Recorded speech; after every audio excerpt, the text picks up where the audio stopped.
know the local area. It is an absolute delight to welcome the Treasurer, Joe Hockey, because one of the strengths of our community here is small business, and this budget really has demonstrated so many opportunities for small businesses, particularly in this community, as can be evidenced at Bricky that we've just been talking to Sav and his family, and they have identified the fact that they're going to be able to expand with the incentives that we've provided in the budget. So Joe, over to you, and welcome to Onsite. Thank you very much, Jane, and to Sav and the family. I mean, this is exactly the sort of business I was speaking about in my budget speech. Mum and dad, kids involved in the business, and if someone is an employee and they're not related, they become family at any rate. And Sav's a great story because he wants to expand his business. He's had plans, as he said, to expand next door, and now, as a result of what we've done in the budget with accelerated depreciation up to $20,000 per item, he can buy the equipment and back that off the potential expansion of his business. So whether it's coffee shops, whether it's start-up IT businesses, small manufacturers, services providers, whatever the case, we're asking people to have a go. We're inviting them to have a go. We're giving them the incentives to have a go, whether they be businesses or families. And our larger childcare package, involving an extra $3.5 billion, gives parents more affordable, more flexible, more accessible childcare. The reception I've received around Australia this week has been exceptional. There's a real air of optimism across the economy. There'll always be the odd doomsayer here and there, but it is quite clear in my mind that there's real momentum building in the Australian economy. That's good for business, but it's also importantly very good for jobs. I'll just say one further thing. I met with the Treasurer of Queensland yesterday, and I said to him quite bluntly, Queensland is not in recession. He has got his facts wrong. There's certainly no evidence of that from a national level, and he should be very careful about using that word. I write it down to inexperience and clumsiness, but the bottom line is we want Queensland to grow. We are putting $8.5 billion into infrastructure in Queensland. Importantly, we're going to do everything we can to give Queenslanders a fair go. Fair go on everything except state of origin next week. So there you go. I'm sorry about that. Well, I had to save myself somewhere there. Okay, so over to you guys. You were asked a few questions about tapping taxi drivers last night, and you talked about having to level the playing field. You're obviously doing that with taxation, but the state government's looking at the regulations around it, especially the plates and whatnot. Is it time to get rid of that expensive regulation because you can't really stop companies like Uber? Well, that is something for the Queensland government to think about, but it's something we have to think about as well. For example, we charge licensing fees to free-to-air television stations, but the free-to-air television stations are under increasing competition from everything from YouTube to Netflix to a range of others that are entering the market that don't have to pay licence fees. This is the changing nature of the world. And so when it comes to taxis, a lot of people have invested a lot of money in their own small businesses. Taxi drivers work incredibly hard. And this is an issue that needs to be sorted out by state governments right around Australia. When you had that chat with the Queensland Treasurer, he's actually saying that public has to invest in building public transport because the Commonwealth government isn't giving enough money to the states. What's your response to that?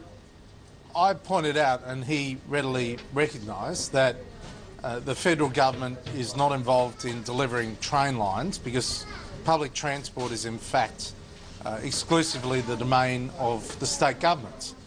Having said that, under the asset recycling scheme in the ACT under a Labor government and in Victoria under a Labor government, the proceeds are being directed from asset sales into public transport, and the Commonwealth Government is contributing towards that.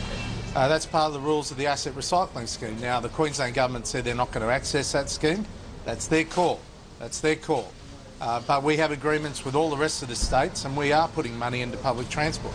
Having said that, we're still putting $8.5 billion into infrastructure in Queensland, from the Gateway Motorway North right through to the Bruce Highway, and of course a massive opportunity associated with the $5 billion Northern Australia infrastructure facility, which I talked about at length in North Queensland yesterday.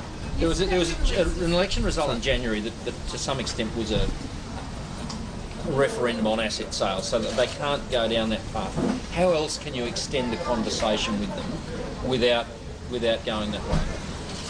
Well, what we've said is there is still the opportunity for the Northern Australia Infrastructure Facility that obviously only 2 states and 1 territory can access because of Northern Australia being partly in Queensland. So there's a $5 billion facility there that obviously New South Wales, Victoria, Tasmania, South Australia aren't able to access. So, there's swings and roundabouts in this.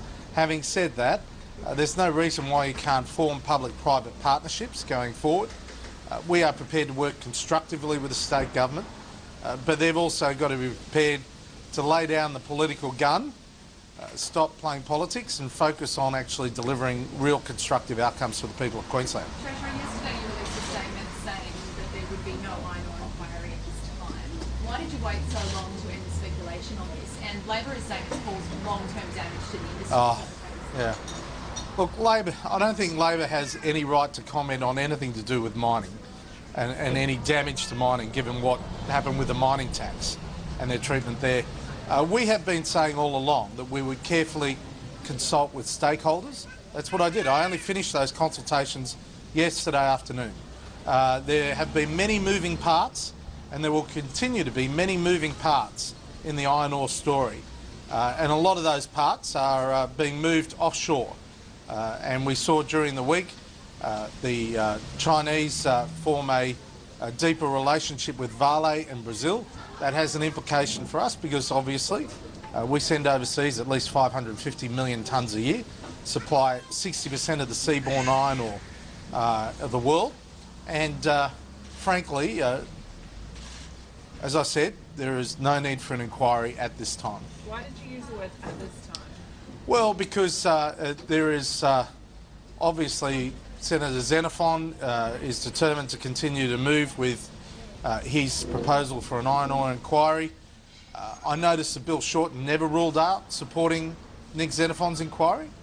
I mean, he's been using weasel word, Bill Shorten, but he uses them on everything, weasel words. Having said that, he didn't rule it out at all. He just plays commentary games. So now it's time for Bill Shorten to declare what his position is. From our perspective, we see no need for an inquiry at this time. It's only been about a week since the federal budget was handed down, and already there's been a backdown on health, on the increases to some medications. If it's going to blow a $1 billion hole in the budget, how are you going to plug that hole? And did you consult with the health minister? Well, of course, I've been speaking to the health minister. And the fact is, if one savings proposal isn't going to pass through the Senate, then another needs to be found, because we are increasing our funding for new pharmaceuticals by $1.6 billion in this budget. Now, you've got to find the money from somewhere. You can't put it on the Labor Party's credit card. You actually have to find savings to offset new spending. And if the minister is unable to achieve the saving identified last year, then the minister has a responsibility to find new savings that help to pay for the new spending. And that's the rule in our budget. If a minister is unable to achieve a saving in one area, they have to find the saving in another before we undertake further new spending. Careful do we need to be about thinking about tinkering with the superannuation system, the sort of thing Labor proposes? Well, there is a very clear difference between ourselves and the Labor Party. The Labor Party wants to introduce new taxes on superannuation. We are opposed to new taxes on superannuation, full stop. Superannuants are in a period of very low returns compared to what they might have expected previously, and that's because interest rates around the world are much lower than would have been previously expected. So now is not the time to hit them with a new tax. And whenever Labor introduces a new tax, it's always the thin edge of the wedge. It keeps increasing and increasing. So let the Australian people be very clear about this. The Labor Party wants to introduce new taxes and increase taxes on superannuation.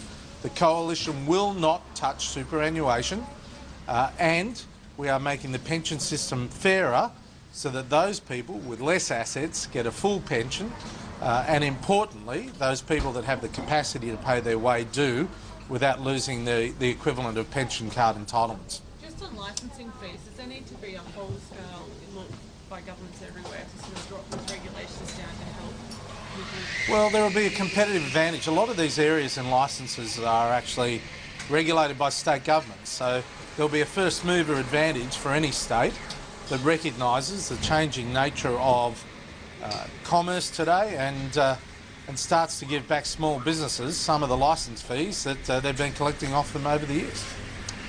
Okay. Just on road congestion, one of the big complaints. Sorry, on Road congestion. road congestion, yes. One of the complaints was the infrastructure spend in this budget. Have you missed an opportunity here to deal with a problem that's going to cause us a longer term? Not at all. In fact, we committed $50 billion to new infrastructure in last year's budget. That $50 billion is a record spend. In fact, last year's budget we announced that our investment would create the equivalent of 8 new snowy mountain schemes over the next decade across Australia in new additional infrastructure, a record amount. So this budget actually helps to continue to fund that record investment in infrastructure. Gateway Motorway North, the Bruce Highway, in New South Wales, West Connects, in Adelaide, North-South Road, and a range of other initiatives, Perth Rail Link, etc., etc. The only state to reject it is Victoria, which tore up a contract on East-West and spent $1 billion compensating for a road that's not being built. And now you've got a Victorian government that actually doesn't know what to do. So we actually had a plan. We signed an agreement with the Victorian government. They've now reneged on it. Now they've got the congestion and they're $1 billion out of pocket. So it doesn't work too well. So our plan, which is being rolled out, which is being delivered, is delivering real outcomes, real outcomes. And I saw Gateway Motorway North last night, and I was impressed that the work's already underway. So you're satisfied the government's doing enough to tackle it? We're doing plenty. Now it's time, look, state governments are running surpluses apparently. We're not running a surplus, so it's time for state governments who have primary responsibility for infrastructure to step up to the plate with the Infrastructure Prime Minister. Okay, thanks very much.